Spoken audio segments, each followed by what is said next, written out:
Dans cette vidéo, nous allons présenter les définitions générales du sinus et du cosinus pour un angle entre 0 et 360 degrés. Pour cela, grâce à l'exercice introductif du tout début du chapitre de trigonométrie, nous avions vu que les triangles semblables ont des rapports de longueur fixe. Donc nous allons choisir un triangle particulier, un triangle rectangle dont l'hypoténuse vaut 1.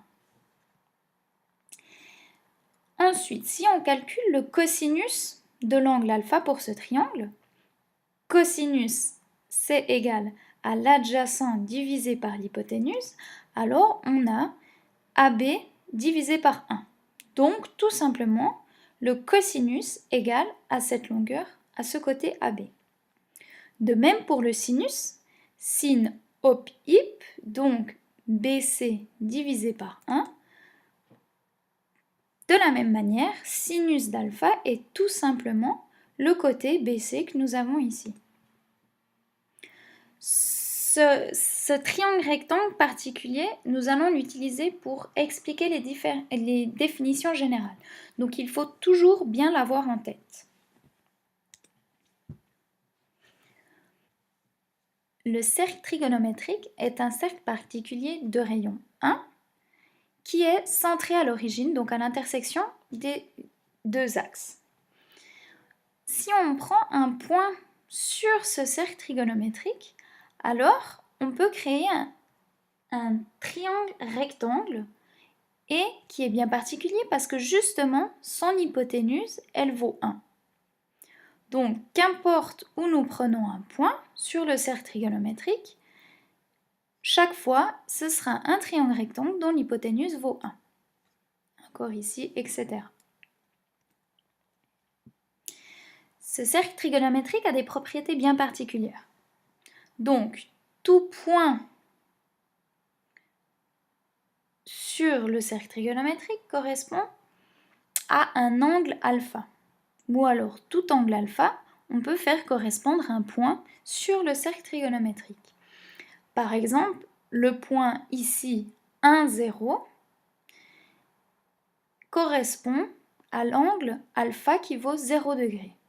On dit que c'est le point de référence. Par exemple, pour alpha égale 90 degrés, on retrouve le point ici tout en haut, J, de coordonnées 0, 1. Si alpha est positif, alors ça veut dire qu'on tourne dans le sens inverse des aiguilles d'une montre. Si alpha est négatif, alors on tourne dans le sens des aiguilles d'une montre. Une dernière chose, le système d'axes coupe notre plan en 4 cadrans. Le cadran 1, le cadran 2, le cadran 3 en bas et le cadran 4 en bas aussi. Nous allons maintenant voir les définitions générales du sinus et du cosinus pour n'importe quel angle entre 0 et 360 degrés. Donc, si nous prenons un point M sur le cercle trigonométrique, alors on peut dire que le cosinus de l'angle alpha correspondant à notre point M est tout simplement la première coordonnée du point M, c'est-à-dire x. En effet, nous avons vu que pour les triangles rectangles dont l'hypoténuse vaut 1, le cosinus correspond exactement au côté ici en bas. Ça veut bien dire que cosinus d'alpha égale ce côté qui correspond à x, la première coordonnée de M. De la même manière, pour le sinus de notre angle alpha correspond exactement à ce côté du triangle rectangle, c'est-à-dire la deuxième coordonnée du point M. Donc nous avons que le cosinus est la première coordonnée du point M et le sinus d'alpha est la deuxième coordonnée du point L.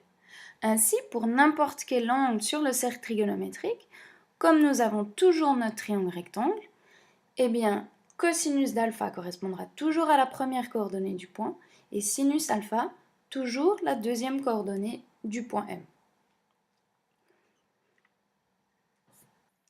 Voici une petite vidéo qui explique pour différents angles. Nous allons voir plus concrètement certaines valeurs pour les angles de 0 à 360 degrés. Donc, si nous prenons de 0 à 90, nous avons déjà vu. Donc, prenons une autre valeur. Par exemple, 124 degrés.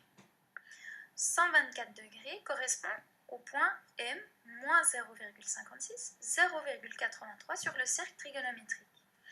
Cela veut dire que cosinus de cet angle de 124 degrés correspond à moins 0,56. Et le sinus de 124 degrés correspond à 0,83. Etc. Nous pouvons faire pareil pour beaucoup d'angles, entre 0 et 360. On voit l'évolution des valeurs qui correspondent au point, aux coordonnées du point M, etc.